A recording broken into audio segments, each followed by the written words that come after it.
Okay, well, I'm Shanquella and that's Imani.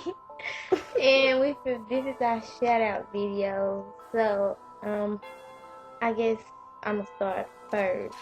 So, well, Shanquella Robinson's death could have easily fallen through the cracks. In the first 2 weeks after the 25-year-old from North Carolina was pronounced dead during a group vacation to Cabo San Lucas in Mexico, her story was limited to a few local news reports. It appeared that her death would be treated like those of many other black women and girls, with cursory, if any, attention from the news media. But then, a video of a woman being beaten emerged, and the news of her death went viral. Since then, her story has captured the world, and her family has released some of her past videos just to show how sweet and charming she was. So, how did Shanquella leave her life as documented in some of the past videos? Let's find out. Shanquella Robinson was an American businesswoman, social media star, and model. Her story gained international recognition after she died while on vacation with friends in Cabo San Lucas, Mexico. The exact circumstances surrounding her death remain unclear, but Mexican authorities are investigating the case as femicide, a form of murder. Shanquella was born on January 9, 1997, making her 25 years at the time of her death.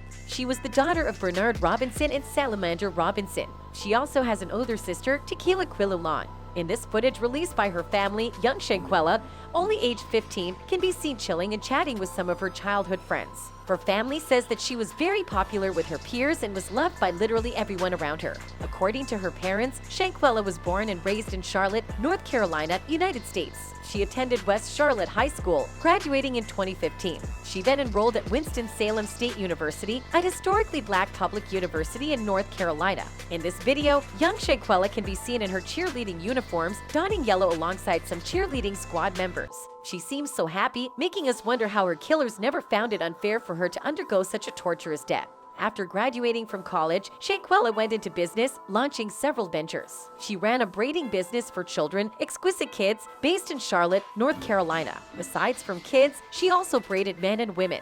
That also shows just how good she was with people. She also ran an online boutique, the Exquisite Boutique. The store deals in women's clothing and fashion accessories and caters to customers worldwide through worldwide shipping. Besides business, she was also an Instagram celebrity. Her account has over 100,000 followers, and she regularly modeled for her clothing business. Her celebrity status started while she was still in school, if this video is anything to go by. Shanquella also made a freshman princess and enjoyed massive support while still a student.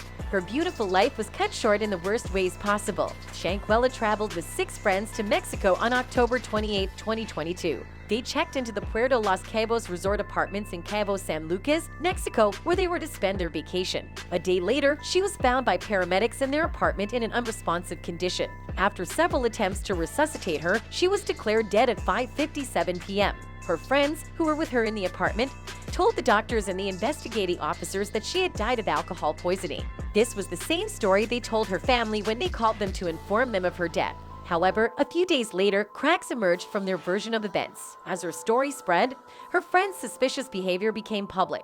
First, it was revealed that they had returned to the States immediately after her death. Secondly, Shanquella's family claimed they offered conflicting reports about her death.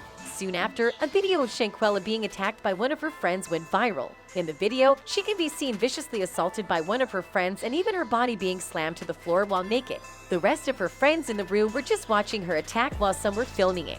Besides the attack, rumors started circulating that her friends had stolen $10,000 from her after her death. As the investigation into the case continued, another disturbing detail emerged. Her friends had called for a doctor because she felt unwell a few hours before her death. A doctor arrived at their apartment around 2:13 p.m., finding her in a stable, dehydrated, and verbally unresponsive condition. Her friends explained that she had drunk a lot of alcohol. They were also against the recommendation to take her to a hospital and insisted that she be treated in the apartment. Throughout the afternoon, the doctor attempted to stabilize Shanquella without any luck. It wasn't until her condition worsened and she started going into cardiac arrest that paramedics were called. In this next video released by her family, Shanquella can be seen alongside her mother, Salamander Robinson, during her homecoming after winning the presidency of the class of 2015. After the autopsy results and the video of the attack became public, Mexican authorities reopened the investigation into Shanquella's murder. According to their findings, there was no alcohol poisoning, as her friends had stated. They also determined that she did not die in a fight but because of a direct attack. As a result, her death was ruled femicide. On November 23rd, Mexican authorities filed charges against one of Shanquella's friends, who was seen attacking her. They also issued a warrant of arrest and started working on extradition proceedings to have them taken back to Mexico. Besides the Mexican authorities, the FBI also opened an investigation into Shanquella's death. While the incident occurred outside U.S. jurisdiction, the agency's mandate allows them to investigate violent crimes against Americans and by American nationals overseas. There have been few updates from their case, but agents were seen visiting the crime scene at the Los Cabos resort. According to her family, Shanquella was an outgoing and loving person, and it's pretty hard to dispute that after watching this clip of her cat walking around her neighborhood. The authorities have not mentioned the names of Shanquella's companions during her ill-fated trip. However, media and some internet sleuths have been able to identify them. They are Dejini Jackson, Wender Essence Donovan, Malik St. Patrick, Nazir Wiggins, Alice Michelle Hyatt, and Colin Cook.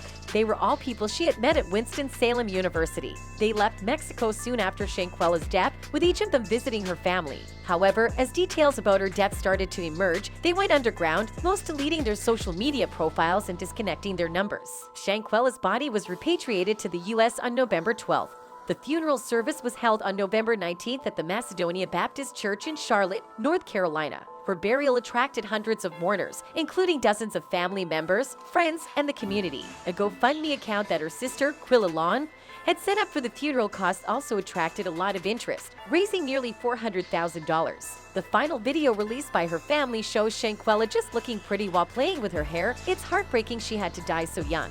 Her story is one of tragedy and deep sadness. At only 25 years old, her life ended in unclear circumstances, a day into what was supposed to be a lovely trip with friends. The conflicting testimonies from her so-called friends, medical reports, autopsy results, and police reports have led to a highly publicized investigation. Her parents shared their deep pain when they came to know of the death of their daughter. In one of the interviews, her father said that he had many dreams, like he wanted to see her daughter get married, he wanted to walk her down the aisle, and wanted to be a granddaddy.